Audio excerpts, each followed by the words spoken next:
ഞാനിപ്പോൾ ഉള്ളത് കാങ്കോൽ ആലപ്പടമ്പ ഗ്രാമപഞ്ചായത്തിലെ ഏറ്റുകൊടുക്കയിലാണ്.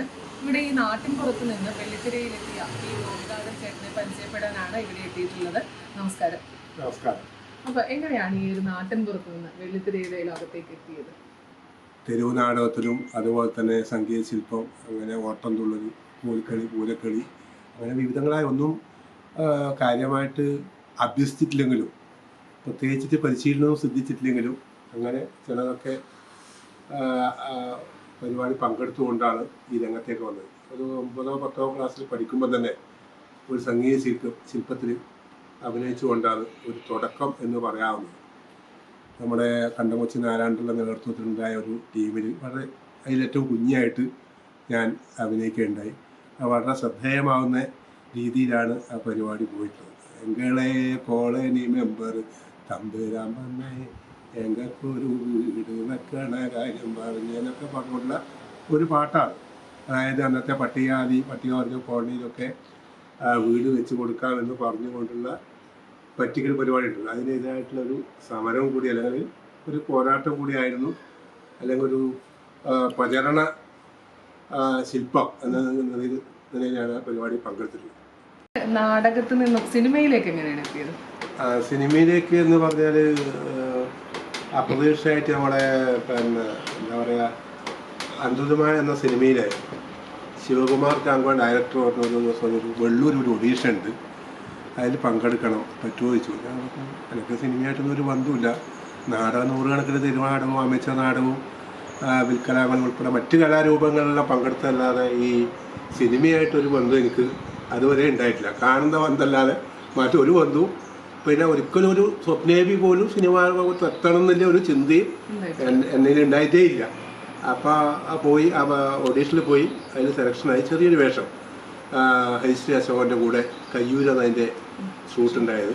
ചെറിയ തോതിൽ അതിൽ അഭിനയിച്ചു. പക്ഷെ അത് റിലീസാകാൻ കുറേ വൈകി. പിന്നീട് അവിടെ അഭിനയിക്കാൻ പറഞ്ഞ വിജേഷ് പാവത്തൂരും ആണ് എന്നെ അവിടുന്ന് കണ്ടിട്ടാണെന്ന് തോന്നുന്നു നദികൾ സുന്ദരി യമുന എന്ന സിനിമയിലെ ഓഡീഷനിൽ പങ്കെടുക്കാൻ. ആ ഓഡീഷനിൽ പങ്കെടുത്തില്ല. സാധാരണ വലിയ പ്രതീക്ഷയൊന്നും ഉണ്ടായിട്ടില്ല. ഓഡീഷനിൽ പങ്കെടുത്ത നാട്ടിലേക്ക് തിരിച്ചെത്തിയപ്പോൾ വഴിയിൽ നിന്ന് തന്നെ ബസ്സിൽ യാത്ര ചെയ്യാൻ വഴിയിൽ നിന്നൊരു ഫോൺ വന്നു. അടിയന്തരമായിട്ട് തളിപ്പറമ്പിൽ കുറുമാത്തൂരിലേക്ക് എന്നെത്തണം. അങ്ങനെ ആയിക്കോട്ടെ വരാമെന്ന് പറഞ്ഞു. പോയിട്ട് അവിടെ ചെന്നപ്പോൾ പറയുന്നത് സുനിൽ CK ഉണ്ടായി നമ്മുടെ കാസ്റ്റിങ്ങിന്. അപ്പോൾ വിജേഷും സുനിലും കൂടെ എന്നെ എഴുതിയിട്ട് പറഞ്ഞു, ഈ സിനിമയിലത്തെ ഉടനീള കഥാപാത്രം കാളക്കാരൻ കുഞ്ഞമ്പു എന്ന കഥാപാത്രവും അതിൻ്റെ പശ്ചാത്തലവും ഒക്കെ പറഞ്ഞു തന്നു. സിനിമയുടെ കഥ പറഞ്ഞു തന്നു. സിനിമയുടെ കഥയൊന്നും ഞങ്ങൾക്കൊന്നും ഉണ്ടായിട്ടില്ല, കാരണം എനിക്ക് അങ്ങനെയൊന്നും അറിയില്ലല്ലോ. കാരണം എനിക്ക് ആ ഒരു വേവലാതിയായി. അപ്പോൾ നല്ല കഥാപാത്രത്തിനെയാണ് എനിക്ക് തന്നത്. അത് അപ്രതീക്ഷയായിരുന്നു. പിന്നെ സിനിമയിൽ വളരെ നന്നായിട്ട് ചെയ്തു എന്നാണ് അവർ ഉദ്ദേശിച്ച പോലെ. അത്രത്തോളം ഞാൻ വളർന്നോ അല്ലെങ്കിൽ അവർ പ്രതീക്ഷിച്ച പോലെ എന്നിൽ നിന്ന് കിട്ടിയിരുന്നോ എന്ന് എനിക്കറിയില്ല. പക്ഷേ വെള്ളം മുരളിയേട്ടനാണ് അതിൻ്റെ പ്രൊഡ്യൂസർ. അപ്പോൾ അദ്ദേഹം തന്ന പ്രോത്സാഹനം, വിജേഷും ഒക്കെ ഉണ്ണി വെള്ളവരൊക്കെ തന്ന പ്രോത്സാഹനം കൊണ്ട് അതിന് നന്നായിട്ട് ചെയ്യാൻ പറ്റി നല്ല വിശ്വാസം. ആയിരക്കണക്കിന് ആളുകൾ കൂടിയിരിക്കും. ഫസ്റ്റ് സീൻ ഷോട്ട് എന്നെ എടുക്കുന്നത്. അതിൻ്റെ ഒരു വേവലാതി എനിക്കുണ്ടായിരുന്നു. പൂജയൊക്കെ കഴിഞ്ഞ് നേരെ മേക്കപ്പും കഴിഞ്ഞ് ഒരു കാളേനെ കൊണ്ടുവരുന്ന ഒരു രംഗം ഉണ്ടായത്. അപ്പോൾ അവിടെ നിന്ന് ഇങ്ങനെ സിനിമയിലേക്ക് ഇങ്ങനെ ഷൂട്ട് തുടങ്ങാനാകുമ്പോഴും അതിൻ്റെ ചീഫ് അസോസിയേറ്റ് ആണെന്ന് തോന്നുന്നു, പിന്നീട് മനസ്സിലായി PJ എന്ന് പറഞ്ഞാണ്. അദ്ദേഹം ഒരു വാഴക്കൂമ്പ് കൊണ്ട് തന്നിട്ട് എൻ്റെ കയ്യിൽ വെച്ചു തന്നു. എന്തിനാണ് ഏതാണെന്നൊന്നും എന്നോട് പറഞ്ഞിട്ടില്ല. അപ്പോൾ ഞാനെടുത്തിട്ട് വെറുതെ കക്ഷത്തിലൊന്ന് വെച്ചിട്ട് അതിൻ്റെ ഒരു അരിയില്ലല്ലോ തേന കിട്ടും, അതെടുത്തിട്ട് ഇങ്ങനെ തേൻ കുടിക്കുന്ന പോലെ ഇങ്ങനെ കളിച്ചു. അപ്പോൾ ഓടി വന്ന ഒരാൾ പറഞ്ഞത്, ചേട്ടാ ഇത് തന്നെ പിടിച്ചോളണം, ഈ മൂവ്മെൻറ്റിൽ ഇത് പിടിച്ചോളണം എന്ന് പറഞ്ഞു. ഞാൻ അതുപോലെ ചെയ്തു. അപ്പോൾ തീർച്ചയായിട്ട് ഇത് പറഞ്ഞൊക്കെ വളരെ നന്നായി എന്ന് കയ്യടിയിൽ അവർ എല്ലാവരും കൈയടിച്ച് നന്നായിട്ടുണ്ട് പറഞ്ഞു. അങ്ങനെയാണ് ഒരിക്കലും പ്രതീക്ഷിച്ചേ ഇല്ല സിനിമാ രംഗത്ത്. ഇപ്പോൾ 13 പടത്തിൽ അഭിനയിച്ചു കഴിഞ്ഞു. അപ്പൊ ഈ അന്ത്രൂതി മാനിൽ തുടങ്ങി ഇപ്പൊ റിലീസായ ബാലനിൽ വരെ അഭിനയിച്ചു. അപ്പൊ ബാലൻ സിനിമയിൽ എന്ന് പറയുന്നത് നമുക്ക് പയ്യന്നൂര് നമ്മുടെ അന്നൂരുകാരനായ ചിദംബരമാണ് അത് ഡയറക്ട് ചെയ്തിട്ടുള്ളത്. അപ്പൊ ഒരു നാട്ടുകാരന്റെ ഇത്രയും പ്രസിദ്ധിയാർന്ന ഒരു ചിത്രത്തിൽ അഭിനയിക്കാനുള്ള അവസരത്തിനെ പറ്റി എന്താണ് പറയാനുള്ളത്? വളരെ വളരെ വളരെ അഭിമാനം തോന്നി. കാരണം ചിദംബരത്തെ പോലുള്ള ഡയറക്ടർ, അപ്പോൾ അതൊരു ഈ പറഞ്ഞ കണക്കെ ഞാൻ എന്നെ ഓഡീഷനൊന്നും വിളിച്ചിട്ടില്ല. ഗണപതി എന്നെ നേരിട്ട് വിളിക്കുന്നത്, ഇങ്ങനെ ഒരു വർക്ക് ഉണ്ട്, ചേട്ടൻ മിക്കവാറും ഉണ്ടാവും, ആരോടും പറയേണ്ടതില്ല പറഞ്ഞു. പിന്നെ അങ്ങനെ അത് പോയി. പിന്നെ മാസങ്ങൾ കഴിഞ്ഞിട്ടാണ് എന്നെ വിളിച്ചിട്ട് ഇങ്ങനെ വയനാട്ടിൽ ഷൂട്ടിലൊക്കെ പറയുന്നത്. പോയടത്തും ഒരു നല്ല പിന്നെ പരിഗണന, ഏറ്റവും നല്ല രീതിയിലുള്ള പരിഗണനയും ചിദംബരത്തിൻ്റെ ചെയ്യുമ്പോഴുള്ള പ്രോത്സാഹനവും ചെറിയ പോരായ്മയുണ്ടെങ്കിൽ അത് പറഞ്ഞു തന്നു. വളരെ നന്നായിട്ട് ആ ടീം മൊത്തം, ഒരു ദിവസം ഷൂട്ട് എനിക്ക് ഉണ്ടായിട്ടില്ലെങ്കിലും വളരെ നന്നായിട്ട് നമ്മൾ ജീവിതത്തിൽ എപ്പോഴും ജീവിത രംഗത്ത് എപ്പോഴും അഭിമാനിക്കാവുന്ന നിമിഷങ്ങളാണ് എനിക്ക് അയക്കുന്നത്. അതുപോലെ അതിന് ചെറിയൊരു വേഷമാണെങ്കിലും ശ്രദ്ധിക്കപ്പെടുന്ന രൂപത്തിൽ ഞാനിപ്പോൾ അതിന് ശേഷം പല സ്ഥലത്തും യാത്ര ചെയ്യുന്ന സമയത്ത് ട്രെയിനിലായാലും മെട്രോയിലായാലും അതുപോലെ ബസ്സിലൊക്കെ യാത്ര ചെയ്യുമ്പോൾ പല സ്ഥലത്തും എന്നോട് വിളിച്ച് നിങ്ങൾ ആ ബാലൻ സിനിമയിൽ ഉണ്ടായിട്ടില്ലേ തിരിച്ചറിയപ്പെടുന്നത്. അതിന് നേരത്തെ കുറച്ച് അറിയുന്നുണ്ടെങ്കിലും പക്ഷെ ഇതോടുകൂടെ വലിയൊരു സിനിമയാണല്ലോ, നല്ല സിനിമ, വലിയ സിനിമയിൽ ഭാഗം കഴിഞ്ഞു. അതുപോലെ ഇതിൻ്റെ അവാർഡ് ജേതാവും കൂടി ആണല്ലോ നേരത്തെ തന്നെ ചിദംബരം. അതുപോലെ തന്നെ സന്ന ഹെഡ്ഡ സാറ്, അതുപോലെ തന്നെ സലീം മുഹമ്മദ്, രതീഷ് ബാലകൃഷ്ണ, ഇങ്ങനെ തുടങ്ങിയ ആളുകളൊക്കെ ഡയറക്ടർമാരുടെ പ്രസിദ്ധന്മാരായ ഡയറക്ടർമാരുടെ കൂടെ വർക്ക് ചെയ്യാൻ കഴിഞ്ഞു എന്നുള്ളത് ജീവിതത്തിൽ വലിയ അഭിമാനമായിട്ട്. അതുപോലെ 2025-26 നമ്മുടെ മലയാള സിനിമയുടെ അഭിനയ കുലപതി എന്ന് പറയുന്ന തിലകൻ്റെ പേരിലുള്ള തിലകൻ സ്മാരക അവാർഡിന് അർഹനായിട്ടുള്ള വ്യക്തിയാണ് താങ്കൾ. അപ്പോൾ ആ ഒരു അവാർഡ് കിട്ടുമ്പോൾ എന്തായിരുന്നു സന്തോഷം? അത് നേരത്തെ പറഞ്ഞ പോലെ തന്നെ അതും അപ്രതീക്ഷിതമാണ്. എൻ്റെ ഒരു അഭ്യുതകാംക്ഷി ഇങ്ങനെ ഒരു അവാർഡിന് ക്ഷണിച്ചിട്ടുണ്ട് എന്നോട് പറഞ്ഞു. ഞാൻ പറഞ്ഞു നമുക്കൊരു അവാർഡ് കിട്ടുക, അല്ല നിങ്ങൾ സിനിമ മാത്രമല്ലല്ലോ നാടകം ഉണ്ടല്ലോ, നമ്മൾ ഇങ്ങനെ കണ്ടിട്ടുമ്പോൾ അതിൻ്റെ ഡീറ്റെയിൽസ് ആപ്ലിക്കേഷനും ഫില്ലപ്പ് ചെയ്ത് ഓൺലൈനിൽ അയച്ചു കൊടുത്തിട്ട് ആ പാട്ട് കുറച്ച് ദിവസം കഴിഞ്ഞ് അവർ വീണ്ടും മറ്റു ഡീറ്റെയിൽസ് ചോദിച്ചു. അപ്പോൾ പിന്നീട് ഞാൻ അവാർഡിന് തിരഞ്ഞെടുക്കപ്പെട്ടു, പുരസ്കാരം തിരഞ്ഞെടുക്കപ്പെട്ടു എന്ന് പറയുമ്പോൾ എനിക്ക് വല്ലാതെ സന്തോഷമുണ്ടായി. കാരണം പ്രത്യേകിച്ച് നിങ്ങൾ പറഞ്ഞ ഈ തിലകൻ്റെ പേരിലുള്ള, കാരണം എനിക്ക് തിലകൻ്റെ നാടകവും സിനിമയും ഉൾച്ചേർന്നുകൊണ്ടുള്ള ഒരു പ്രത്യേക അഭിനയത്തിൻ്റെ ഒരു ഉടമയാണല്ലോ തിലകൻ. അപ്പോൾ തീർച്ചയായിട്ടും അദ്ദേഹത്തിൻ്റെ പേരിലുള്ള ഒരു അവാർഡ്, ചെറുതെങ്കിലുമായ ഒരു അവാർഡ് കിട്ടുക എന്ന് പറഞ്ഞത്, അത് പിന്നീട് അവാർഡ് പ്രശസ്ത സംവിധായകൻ കമലിൽ നിന്നാണ് സ്വീകരിക്കാനായത്. അതും വലിയൊരു സന്തോഷമായിട്ട് കാണുന്നു. അതൊരു പക്ഷേ നമ്മുടെ നാട്ടിനും കൂടി ഒരു അംഗീകാരമായിട്ടാണ് ഞാൻ കാണുന്നത്. കാരണം ഞാൻ വളർന്നു വന്ന ചുറ്റുപാട് എന്ന് പറഞ്ഞത് കുറച്ചും ഗ്രാമീണ അന്തരീക്ഷത്തിൽ കുറച്ചും കൂടെ മാറിയിട്ട് ആലപ്പുഴമ്പാണ് എൻ്റെ ഒരു വളർന്നു വന്ന പ്രദേശം.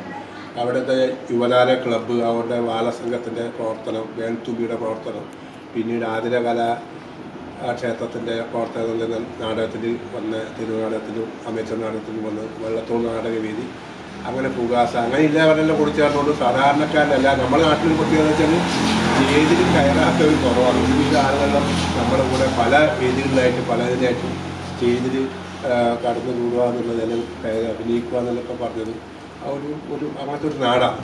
പക്ഷെ അത്രത്തോളം പുറമേ അത് അറിയപ്പെട്ടു എന്നുള്ളത് പിന്നെ പരിശോധിക്കപ്പെടേണ്ടതാണ്. പക്ഷെ എന്നാലും ആ ഒരു കൂട്ടായ്മയും ആ ഒരു സഹകരണവും ആ ഒരു പ്രോത്സാഹനവും ആണ് ഈ ചെറിയ തോതിലെങ്കിലും ഈ നിലയ്ക്ക് ഇടയായതെന്നാണ് എനിക്ക് തോന്നുന്നത്. ഇതിനെ കൂടാതെ ഔദ്യോഗിക ജീവിതം എന്ന് പറയുന്നത് ബാങ്ക് എംപ്ലോയി ആയിട്ടായിരുന്നു. അപ്പോൾ ഈ കളിയും അതുപോലെ ഈ ജോലിയും കൂടെ എങ്ങനെയാണ്? അത് പിന്നെ എന്താ പറയുക, നല്ല പ്രയാസകരമായിരുന്നു. കാരണം ജോലിയോട് ഒരു പുലർത്തേണ്ട ഒരു അർപ്പണമുണ്ടല്ലോ, അത് ഇതുകൊണ്ട് ചെയ്യുമ്പോൾ ഉണ്ടാകുന്ന ഇതിനോട് പോകുമ്പോൾ പല സമയത്തും പല ബുദ്ധിമുട്ടുകളുണ്ടായി. പക്ഷേ എൻ്റെ ബാങ്കിലെ സഹപ്രവർത്തകരും മാനേജറും ചീഫ് അക്കൗണ്ടൻ്റായിട്ടാണ് ഈ കാലയളവ് ഞാൻ പ്രവർത്തിച്ചത്. ആ സമയത്ത് ബാങ്കിലെ സഹപ്രവർത്തകർ തന്ന അഗീതമായ പിന്തുണ അത് പറഞ്ഞറിയിക്കാൻ പറ്റില്ല. അത്രത്തോളം പിന്തുണ നൽകിയിട്ടാണ് ഞാൻ ഒരു പക്ഷേ ഇങ്ങനെ വന്നത്. അതുപോലെ കുടുംബവും വീട്ടിലായാലല്ല ആ ഒരു പിന്തുണ ഇല്ലെങ്കിൽ ഒരു പക്ഷേ എനിക്ക് ഇത്രത്തോളം ചെയ്യാൻ പറ്റും തോന്നില്ല. കാരണം അത് മാത്രമല്ല ബാങ്കിൽ തിരിച്ചു അങ്ങനെ തന്നെയാണ്. കാരണം ഞാൻ വർക്ക് ചെയ്ത് കൊടുക്കുന്ന സമയത്ത് ഈ അവിഹിതം, സന്ന ഹെഡ്ഡ സാറിൻ്റെ അവിഹിതം എന്ന പടം കൂടുതൽ നൈറ്റാണ് ഷൂട്ടിലായത്. ഞാൻ ആ സമയത്ത് ഈ മോർണിംഗ് ഈവനിങ് ബ്രാഞ്ചിലാണ് ചുമതല. രാവിലെ 7:30 മുതൽ 10 മണി വരെയും വൈകിട്ട് 3 മണി മുതൽ 7:30 വരെയാണ് ഡ്യൂട്ടി. ഈ സമയത്ത് പല്ലുപോലും തേക്കാതെ സിനിമ ഷൂട്ട് കഴിഞ്ഞിട്ട് കാഞ്ഞങ്ങാടുന്ന് മറ്റൊരു കുറച്ചും കൂടെ മാറിയിട്ടുള്ള സ്ഥലത്താണ് ഷൂട്ടുണ്ടായത്. അതിരാവിലെ ബസ്സിൽ വന്നിട്ട് ഷൂട്ടിൽ കയറും. അവിടെ തന്നെ വൈകുന്നേരം ഷൂട്ടിന് പോകും. അങ്ങനെ വല്ലാതെ ബുദ്ധിമുട്ടുണ്ടായിരുന്നു. പക്ഷേ എന്നാലും ആ ബുദ്ധിമുട്ടൊക്കെ ഒരു പക്ഷേ ഇനി ഗുണകരമാവുമെന്ന് നമുക്ക് പലപ്പോഴും തോന്നിയിട്ടുണ്ട്. കാരണം ബാങ്ക് സ്റ്റാഫിൻ്റെ നമ്മളെ സഹപ്രവർത്തകരുടെ പിന്തുണ, അതുപോലെ കുടുംബത്തിൻ്റെ പിന്തുണ, അതുപോലെ തന്നെ ഇതൊക്കെ അറിഞ്ഞുകൊണ്ടിട്ട് ഈ സിനിമേൻ്റെ അവരുടെ ക്രൂവിൻ്റെ ഭാഗത്തു നിന്നുള്ള ഒരു സഹകരണം എല്ലാം കൊണ്ടും വളരെ നന്നായിട്ട് എന്നെ എല്ലാവരും സഹകരിപ്പിച്ചുകൊണ്ടും എനിക്കത് വലിയ ബുദ്ധിമുട്ടില്ലാതെ പോയി. ബുദ്ധിമുട്ടുണ്ടായിരുന്നു, പക്ഷേ എൻ്റെ സിനിമ പ്രവർത്തനത്തിന്, അഭിനയത്തിനോ അല്ലെങ്കിൽ മറ്റ് പ്രയാസം ഉണ്ടാക്കുന്ന രൂപത്തിൽ ഒരു ബുദ്ധിമുട്ടും ഏടുന്ന ആരും ഉണ്ടാക്കില്ല എന്നുള്ളതാണ് എടുത്തു പറയാനുള്ളത്. പുതിയത് ഇപ്പോൾ 2 ഷൂട്ട് കഴിഞ്ഞതുണ്ട്. ഒന്ന് ബ്രോയിൻ കോർട്ട്, മുകേഷിൻ്റെ കൂടി, അതുപോലെ തന്നെ അറ്റാസുള്ളൊരു കോടതിയിലെ ബെഞ്ച് ക്ലർക്കായിട്ട്, സീനിയർ ബെഞ്ച് ക്ലർക്കായിട്ട് ഉടനെയുള്ളൊരു കഥാപാത്രം. അതുപോലെ തന്നെ സലീം അഹമ്മദിൻ്റെ അവാർഡ് ജേതാവ് ഡയറക്ടർ സലീം അഹമ്മദിൻ്റെ പേരെടുത്തിട്ടുണ്ടെന്ന് തോന്നുന്നു ഒരു പടത്തിൽ ഷൂട്ട് കഴിഞ്ഞിട്ടുണ്ട്. ഇനി വരാനുള്ളത് ആഗസ്റ്റ് സെപ്റ്റംബർ മാസത്തിൽ ആണ് 2 വർക്ക് പറഞ്ഞത്. അതിൻ്റെ വിശദാംശങ്ങളൊക്കെ വരുന്നതേ ഉള്ളൂ. പ്രവീൺ ചന്ദ്ര സാറിൻ്റെ ഉൾപ്പെടെയുള്ള വർക്കാണ് വരാൻ വേണ്ടി പോകുന്നത്. നേരത്തെ പ്രവീൺ ചന്ദ്ര സാറിൻ്റെ PPL പേരിലൂർ പ്രീമിയർ ലീഗ് എന്ന വെബ് സീരീസിൽ കള്ളൻ സത്യരാജ് എന്ന നല്ല വേഷം ചെയ്തതാണ്. തുടർന്ന് ഇപ്പോൾ അദ്ദേഹത്തിൻ്റെ ഒരു പടത്തിൽ ഇങ്ങനെ പറഞ്ഞിട്ടുണ്ട്. ഒരു തമിഴ് പടത്തിൻ്റെ ഏതാണ്ട് എൻ്റെ ആയതാണ്. പക്ഷേ തമിഴ് ഫ്ലുവൻസായിട്ട് സംസാരിക്കാൻ പറ്റണം എന്നുള്ളതുകൊണ്ട് അതിങ്ങനെ വെച്ചിട്ടാണ്. അതിനുള്ള ഒരു എന്താ പറയുക ശ്രമത്തിലാണുള്ളത്. അതിൻ്റെ ഒരു ശ്രമത്തിലാണുള്ളത്. ആ മേഖലയിലേക്ക് പോകണമെങ്കിൽ തമിഴും കൂടെ അല്പസ്വല്പം അറിയെങ്കിലും വ്യക്തമായിട്ടത് പഠിച്ചിട്ടില്ലെങ്കിൽ പ്രയാസമാണ്. അതുകൊണ്ട് പഠിക്കാൻ വേണ്ടിയിട്ട് ശ്രമം നടത്തിക്കൊണ്ടിരിക്കുകയാണ്. ഏറ്റുകൊടുക്ക പോലുള്ള ഈ ഒരു ഗ്രാമപ്രദേശത്ത് നിന്നും സിനിമയുടെ ആ ഒരു വെള്ളിത്തിരയുടെ മേഖലയിലേക്ക് എത്തിച്ചേർന്ന് ഇനിയും ഒരുപാട് ക്യാരക്ടേഴ്സ് ചെയ്ത് നമ്മുടെ പയ്യന്നൂരിൻ്റെ പേര് ലോകമൊട്ടാകെ കേൾക്കാൻ സാധിക്കട്ടെ എന്ന് ആശംസിക്കുകയാണ്. സന്തോഷം ഇങ്ങനെ ഒരു അഭിമുഖം സംഘടിപ്പിച്ചതിനും അതുപോലെ തന്നെ നെറ്റ്വർക്ക് ന്യൂസിൻ്റെ എല്ലാ പ്രേക്ഷകരുടെയും പിന്തുണയും അഗൈതമായ സ്നേഹവും സഹകരണവും തുടർന്നും എല്ലാ ഘട്ടത്തിലും ഉണ്ടാവണമെന്ന് മാത്രം ആഗ്രഹിച്ചുകൊണ്ട് നന്ദി, നമസ്കാരം.